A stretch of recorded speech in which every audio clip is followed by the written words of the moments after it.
धीरे धीरे गरीब बढ़ते जा रहे हैं और कुछ धनवान लोगों के हाथ में संपत्ति का केंद्रीयकरण हो रहा है, वो भी नहीं होना चाहिए। जब पूरा मंत्रिमंडल प्रधानमंत्री के इशारे पर चलता है, तब एक मंत्री ऐसा है जो अपनी मर्जी से योजना बनाता है, अपने ढंग से लागू करता है और सबसे जरूरी जनता के लिए बोलता है। आज हम बात करेंगे उस नेता की जो सरकार में रहते हुए भी सरकार के खिलाफ बोलने की हिम्मत रखता है। नाम है नितिन गडकरी।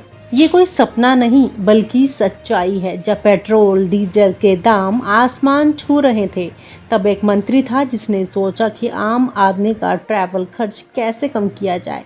नितिन गडकरी की इस घोषणा के बाद सोशल मीडिया पर उनकी तारीफों का तांता लग गया। लोग कहने लगे, कम से कम एक मंत्री तो है जो जनता के लिए सोचता है। और यही मंत्री बाद में सरकार की असली हालात पर बोलता है। देश में गरीबों की संख्या बढ़ रही है और पैसा कुछ ही हाथों में सिमट गया है। जब गडकरी ने बोला देश का सबसे बड़ा सच। नागपुर के एक कार्यक्रम में नितिन गडकरी कहते हैं, गरीब बढ़ रहे हैं, धन कुछ लोगों तक सीमित हो गया है। यह चिंता का विषय है। इस बयान में जितनी सच्चाई है उतनी ही हिम्मत भी।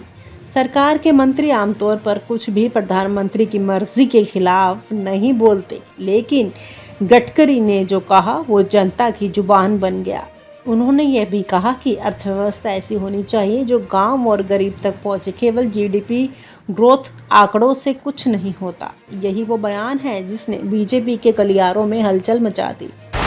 गडकरी जो चलता है अपने नियमों पर, केंद्र सरकार में हर मंत्री पीएमओ की अनुमति के बाद ही सांस लेता है। लेकिन गडकरी एक ऐसा नाम है जो प्रोजेक्ट अपने तरीके से चलाते हैं, योजनाएं अपने हिसाब से बनाते हैं। ऐसा नहीं कि मोदी ने कोशिशें नहीं की उन्हें रोकने की। 2019 में खबरें थी कि मोदी गडकरी से कुछ मंत्रालय छीनना चाहते थे, लेकिन गडकरी की लोकप्रियता और आरएसएस की आंतरिक ताकत के चलते उन्हें कोई नुकसान नहीं पहुंचा सके। वो मंत्री जो अपनी शर्तों पर मंत्रालय चलाता है, ये बात आज के दौर में असंभव सी लगती है। आरएसएस वर्सेस मोदी और बीच में गडकरी। आरएसएस इन दिनों खुलकर मोदी सरकार से नाराज है। संगठन चाहता है कि पार्टी में विचारधारा की वापसी हो, ना कि केवल चेहरे और प्रचार का खेल चले। मोहन भागवत और आरएसएस ने इशारा दिया है कि नेतृत्व बदलना चाहिए और यही वक्त है जब गडकरी जनता के दिल से संघ के मन दोनों में जगह बना रहे हैं। गडकरी संघ की विचारधारा से गहरे जुड़े हैं। स्वदेशी पर जोर, आत्मनिर्भर भारत, विकेंद्रीकरण। क्या आरएसएस उन्हें मोदी के विकल्प के तौर पर देख रहा है? गडकरी की सोच सरल, साफ और भारतीय। विदेश निवेश पर निर्भरता कम करने की बात, बोट मॉडल पर सफलताएं और 12 लाख करोड़ तक के टोल राजस्व की योजना। मेरे पास काम की कमी है, पैसे की नहीं। उनका ये बयान भी चर्चा में आया। स्वामी विवेकानंद कहते थे, जिसका पेट खाली हो उसे दर्शन नहीं बढ़ाया जा सकता। जब नेता अंबानी अडानी से दोस्ती निभाने में लगे हों, तब गडकरी पेट खाली व्यक्ति की चिंता कर रहे थे। क्या एक ऐसा मंत्री आज की सरकार में बाकी है? बीजेपी के अंदर ही हलचल। मोदी और शाह के बीच सब कुछ केंद्रीकृत है, लेकिन गडकरी इस केंद्रीकरण के खिलाफ है। उन्होंने ये सार्वजनिक तौर पर भी कहा। नड्डा के बाद बीजेपी अध्यक्ष पद पर चर्चा में आरएसएस की पहली पसंद गडकरी। बीजेपी अब दो धाराओं में बटी नजर आ रही है, एक मोदी की प्रचारवादी सत्ता और दूसरी गडकरी की जमीनी सच्चाई पर आधारित सोच। जनता का समर्थन। गडकरी क्यों बनते जा रहे हैं चेहरे? सोशल मीडिया पर गडकरी फॉर इंडिया जैसे हैशटैग यूथ, किसानों और छोटे व्यापारियों में लोकप्रियता। विपक्ष तक गडकरी की ईमानदारी की तारीफ करता है। जब जनता कहती है कि कम से कम एक मंत्री तो है जो हमारे लिए सोचता है, तो वो शब्द नहीं संकेत होते हैं परिवर्तन के।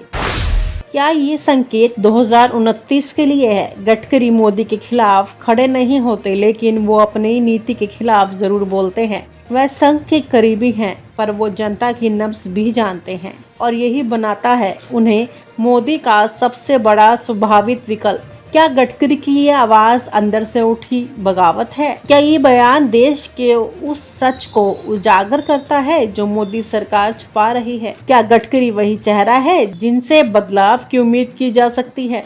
कि सेंट्रलाइजेशन ऑफ इकोनॉमी नहीं होनी चाहिए। धीरे धीरे गरीब बढ़ते जा रहे हैं और कुछ धनवान लोगों के हाथ में संपत्ति का केंद्रीयकरण हो रहा है वो भी नहीं होना चाहिए। तो सत्ता का विकेंद्रीकरण भी, संपत्ति का विकेंद्रीकरण भी होना चाहिए और इसलिए जो आर्थिक स्थिति है उसमें बहुत बड़े बदलाव आए हैं और उस बदलाव में आप लोगों की भूमिका बहुत महत्वपूर्ण है।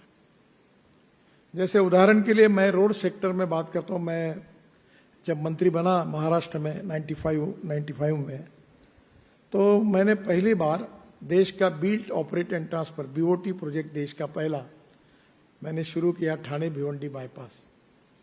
और फिर मुंबई में 55 उड्डान पुल, Worli Bandra sea link project, Mumbai Pune highway, ये कैपिटल मार्केट में पैसे खड़े किए। और उस समय जब कैपिटल मार्केट में जाने के लिए मैंने हमारे मुख्यमंत्री को परमिशन मांगी तो सबने फाइल निगेटिव की थी। तो उन्होंने मुझे कहा कि आपको कौन पैसे देने वाला है।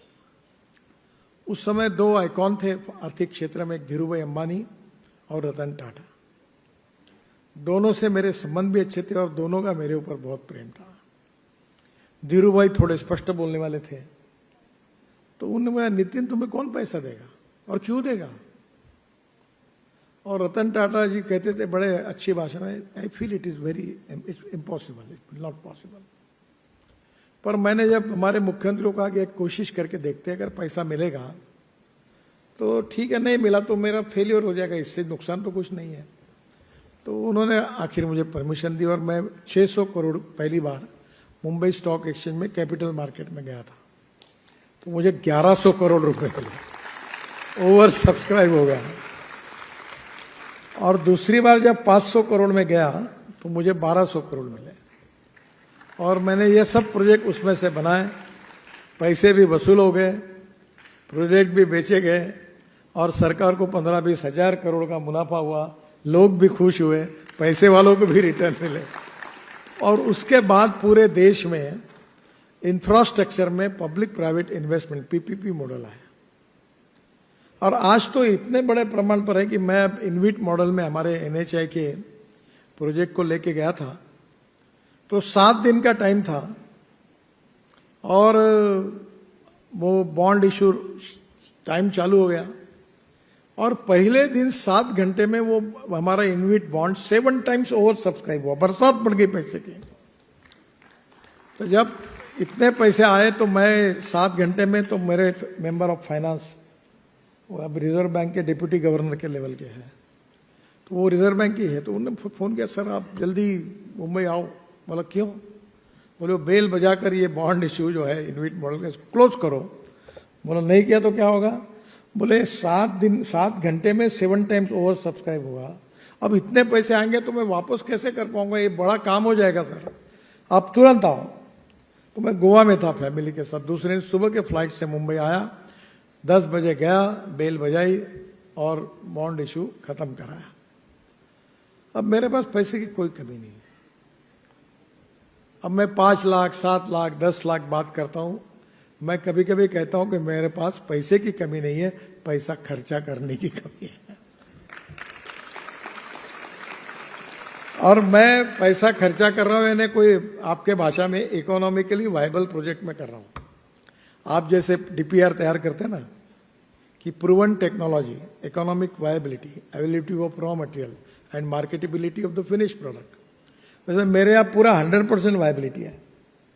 और मेरे जेब में अभी कम से कम 15-20 लाख करोड़ के प्रोजेक्ट पड़े हैं क्योंकि हिंदुस्तान में एक इनहेरेंट एक्सपर्टाइज है, पॉपुलेशन कैसी बढ़ाना और ऑटोमोबाइल का नंबर कैसे बढ़ाना। और टोल है, अभी मेरा टोल इनकम 55,000 करोड़ है, 2 साल में 1,40,000 करोड़ होगा और 15 साल के लिए अगर इसको मैं मोनेटाइज किया तो मेरे जेब में 12 लाख करोड़ रुपए आएंगे और जो नए बनेंगे उसको और मोनेटाइज करूंगा। तो अभी हमने BOT का, PPP का हाइब्रिड एन्युटी निकाला, फिर अभी TOT निकाला, अभी इनविट मॉडल निकला, अभी BOT उसमें भी हमने नया सुधार किया कि BOT हम बनाएंगे 15 साल तुम मेंटेन करो। तो बहुत इनोवेटिव मॉडल बन गया है। और आपको ताज्जुब होगा कि मथुरा में जो ATMLD स्लश था, गंदा पानी था, वो गंदा पानी जो था वो मैंने उसके ऊपर एक हाइब्रिड एन्युटी का प्रोजेक्ट डाला और मैंने कहा कि 40% सरकार देगी, 60% इन्वेस्टर लाएगा और जो पानी शुद्ध होगा वो पानी इंडियन ऑयल की रिफाइनरी के चेयरमैन को मैंने बुलाया, बोला आपको पानी लगता है? बोले हाँ। कहाँ से लेते हो? यूपी सरकार से। कितने पैसे देते हो? 25 करोड़। मैंने तुमको 20 करोड़ में पानी देता हूँ। और जो गंदा पानी था वो कॉन्ट्रैक्ट कर दिया, वो हर साल उनको 20 करोड़ वो दे रहे। त्रिवेणी इंजीनियरिंग कंपनी है, प्रसिद्ध है, उन्होंने टेंडर जीता और केवल 40% लागत में पीपीपी मॉडल में जो गंदा पानी सीवेज वाटर था वो भी शुद्ध हो गया, वहां पब्लिक का भी प्रॉब्लम सॉल्व हो गया और प्रोजेक्ट सक्सेसफुल हुआ। अभी कचरे में मैंने भविष्यवाणी की है कि एक समय फ्लैश फुकट में ले जाने के लिए लोग तैयार नहीं थे। मेरे पास लिख के रखो, 5 साल के बाद कचरे के लिए दंगे होंगे। लोग बोलेंगे ये कचरा मेरा है, वो बोलेगा मेरा है। क्योंकि there are 2 important theories, one is knowledge to wealth, innovations, entrepreneurship, science, technology, research, skill and successful practices, we name it as knowledge, and conversion of knowledge into wealth is the future. और दूसरी बात जो है waste to wealth. आप बैठे हो इस शहर में, हमारा पूरा टॉयलेट का पानी हम 9 साल से बेच रहे हैं। Can you imagine? हमारे टॉयलेट का पानी बेचकर हमको हर साल 300 करोड़ रुपए का मुनाफा हो रहा है। 300 करोड़। तुम ये हॉल में बैठे हो, ये हॉल मेरा ड्रीम था जब हमने बनाया। तो मैंने कहा हमारे कमिश्नर को कि 15-10 हजार रुपये में हॉल दे दो। तो उसने कहा 10 हजार में कैसे दूं सर, एक कार्यक्रम में एसी और पावर का खर्चा 80 हजार रुपये आता है, तो मैं लॉस होगा, कहाँ से दूंगा? तो 10 हजार रुपये तो देना चाहिए। तो तुम एक काम करो, मैंने हमारे पावर मिनिस्टर को तुरंत कहा कि तुम हमको सोलर लगा के दो। ये पूरा ऊपर सोलर लगा हुआ है और अभी ये एसी और लाउड स्पीकर और लाइट सोलर पर चल रहे हैं। और फिर अब 10 हजार रुपये में हम देना शुरू किया क्योंकि बिजली मुफ्त हो गई। तो आपको ये अब ढूंढना है कि अब कहाँ कहाँ पब्लिक प्राइवेट इन्वेस्टमेंट हो सकती है ताकि ग्रोथ बढ़े। गवर्नमेंट के बजट का पैसा जो है उससे तो डेवलपमेंट होती है, पर उससे 5 गुना पैसा अगर आपके इनोवेटिव मॉडल से अगर आया और खर्चा हुआ तो एम्प्लॉयमेंट कितनी बढ़ेगी, कैपिटल इन्वेस्टमेंट कितनी आएगी, रोजगार कितना निर्माण होगा। जहां जहां इकोनॉमिक वायबिलिटी हो तो बहुत ही फायदा ही फायदा है। हमारे यहाँ डिफेंस की रेलवे लाइन थी, नागपुर वाले को पता होगा, ये जो वर्धा रोड पर ये जयप्रकाश नगर का स्टेशन है वो रेलवे लाइन थी। तो मैं उस समय बड़ा आग्रह करके कमिश्नर को कहा कि हम खरीदेंगे। और हम खरीद करके क्या करेंगे? मतलब तुम मेरी बात मानो, खरीद लो। सर बोले कोई इसका उपयोग नहीं है। और यार तुम खरीदी तो करो, मेरी बात तो मानो। आखिर मेरे जबरदस्ती से मैंने खरीदी करवाई। वो 35 हेक्टर जगह है हिंगना टी पॉइंट तक, वो लाइन हमने खरीदी की 2.5 करोड़ रुपए। फिर हिंदुस्तान का मशहूर आर्किटेक्ट हफीज कॉन्ट्रैक्टर को मैंने बुलाया, तो वो बोला मैंने अभी तक कारपोरेशन के साथ काम नहीं किया है नितिन जी कभी। मैंने कहा तुम का नागपुर कारपोरेशन के साथ काम करोगे तो दुनिया में किसी भी के साथ काम कर सकते हो, ये तुम्हारा ट्रेनिंग होगा। क्योंकि यहां इतने निकम्मे लोग हैं कि इनके साथ तुम काम करके सक्सेस हो जाएंगे, then your case is fit for any problem. बोले ठीक है। तो उन्होंने एक स्कीम बनाई 35 हेक्टर पर 24 पैकेज पे, उसका नाम था लंदन स्ट्रीट। अभी उसका नाम ऑरेंज स्ट्रीट रखा है। हमने 1 रुपया लगाया नहीं। अभी 3-4-5 प्रोजेक्ट पूरे हुए हैं। अभी तक कारपोरेशन को 900 करोड़ रुपए प्रॉफिट मिला है और पूरे पैकेज होने के बाद 2,500 करोड़ रुपए मिलेंगे, 2,500 crore with the investment of 2.5 crore. और इतने सुंदर बिल्डिंगें बन रही है। मैंने उसमें अब fruit vegetable market, mutton market, auditorium सब बनाने के लिए कहा है, स्विमिंग टैंक, हेल्थ क्लब, और फुकट में हो रहा है, बजट की जरूरत नहीं है। ऐसी बहुत सी बातें हैं कि जो डिटेल प्रोजेक्ट रिपोर्ट बनते हैं। हमारे रोड में बन रहे हैं।